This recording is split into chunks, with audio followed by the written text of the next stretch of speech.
Shalom, salam kebangsaan. Saudara-saudaraku,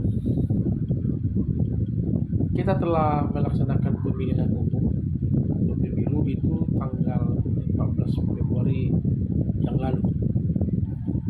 Pada kesempatan tersebut kita memberikan atau menggunakan hak pilih kita untuk memilih presiden dan wakil presiden,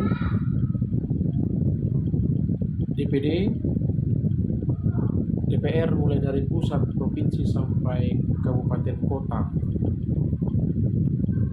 Pada kesempatan tersebut kita memberikan hak pilih. Saya sendiri memberikan hak pilih saya atau menggunakan hak pilih saya tanpa ada tekanan dari manapun. Tidak ada tekanan yang saya rasakan, dan di lingkungan saya ini pun tidak ada tekanan yang dirasakan, ya. Jadi betul-betul saya bebas, seperti asas pemilu itu langsung bebas rahasia. Saya bebas menggunakan hak pilih saya, dan saya bebas memilih siapa yang hendak saya coblos. Nah, di tanggal 14 quick count, penghitungan cepat yang dilakukan oleh para ahli-ahli, dikatakan di sana bahwa Prabowo Gibran itu paslon 02 itu menang 57 atau 58% menang. Jadi satu putaran saja pemilihan presiden dan wakil presiden tahun ini. Sebenarnya kemenangan Prabowo dan Gibran itu bukan karena tim kampanyenya yang hebat atau program-program paslon 02 lebih hebat dari paslon 01 dan paslon 03. Tidak. Sebenarnya sama-sama saja, kurang lebih sajalah. Inti dari kampanye mereka ya bagaimana mensejahterakan Indonesia, memajukan Indonesia, dan lain sebagainya. Sama saja. Tidak ada bedanya, belum ada beda-beda tipis. Sekali lagi, kemenangan Prabowo Gibran itu bukan karena kehebatan Prabowo dan Gibran dengan timnya yang hebat membuat satu kampanye yang luar biasa. Bukan. Itu semata-mata karena paslon 01 dan paslon 03 itu blunder, melakukan kesalahan-kesalahan ketika berkampanye, terutama ketika kampanye akbar, masa-masa terakhir, mengumpulkan massa yang ramai, puluhan ribu orang, dan mereka melakukan blunder, yaitu kampanye-kampanye dengan konten atau isi kampanye menyerang Jokowi, menyerang Gibran, menyerang Prabowo, menyerang pemerintah. Itu yang membuat Prabowo Gibran itu menang. Itu yang membuat mereka menang. Jadi lucu bagi saya memang kenapa tim kampanye 01 dan kampanye 03, terutama Anies dan Ganjar, ketika kampanye akbar mereka tidak paham bahwa mereka itu sesungguhnya kampanye, bukan orasi demo ala demo jalanan yang menjelek-jelekan pemerintah. Lucu, kampanye tapi kontennya menjelek-jelekan pemerintah, menjelek-jelekan Jokowi, menjelek-jelekan Prabowo, menjelek-jelekan Gibran, menyerang konstitusi, menyerang Kemenhan, TNI Polri, dibilang tidak netral. Itu kan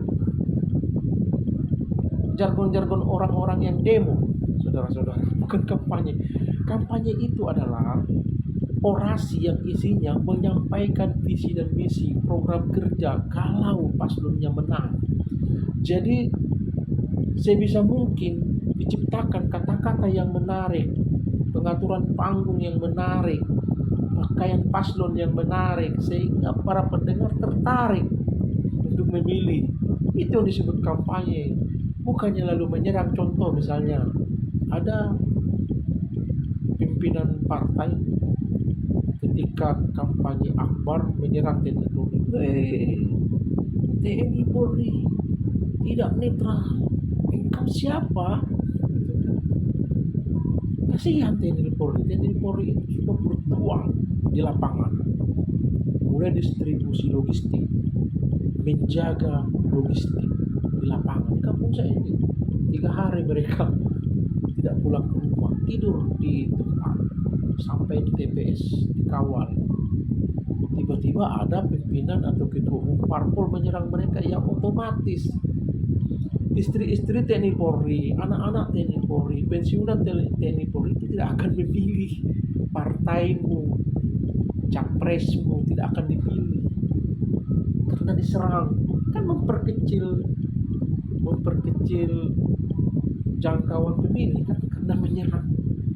Begitu juga Ganjar menyerang Kemenhan ketika debat. Ganjar sampai mengatakan, saya punya data yang valid. Kalau ada di sini staf-staf dari Kemenhan, silakan berikan tanggapan atas pernyataan saya. Itu kan Anda menyerang Kementerian Pertahanan Keamanan, berapa puluh ribu PNS yang ada di sana. Akhirnya pasti tidak akan memilih Ganjar karena menyerang. Begitu juga Anies, kerjanya menyerang, lupa dengan kampanye atau mensosialisasikan program, lupa. Itu yang membuat Prabowo Gibran menang. Itu yang pertama. Yang kedua, dengan terus diserang paslon 02 oleh paslon 03 dan paslon 04 dan semua tim kampanyenya dan semua pimpinan parpolnya menyerang, itu mengakibatkan masyarakat yang mendengar itu menjadi simpatik dengan paslon 02. Ini yang membuat paslon 02 menang. Oleh karenanya bingung saya ya, kampanye tapi menjelek-jelekkan negara, menjelek-jelekkan pemerintah, presiden. Paslon 02 itu bukan kampanye, namanya demo jalanan ya. Jadi sayang sekali sekali lagi Prabowo Gibran menang bukan karena kehebatan tim kampanye mereka, bukan karena program mereka lebih unggul dari paslon 01 dan paslon 03, bukan.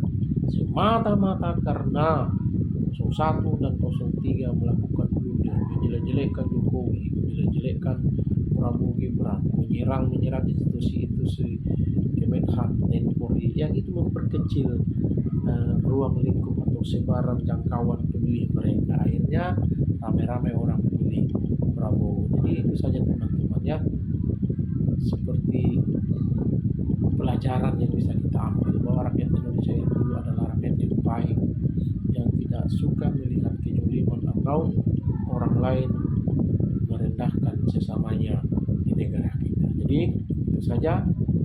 Salam kenal dari saya. Ikuti terus video-video saya. Salam kebangsaan.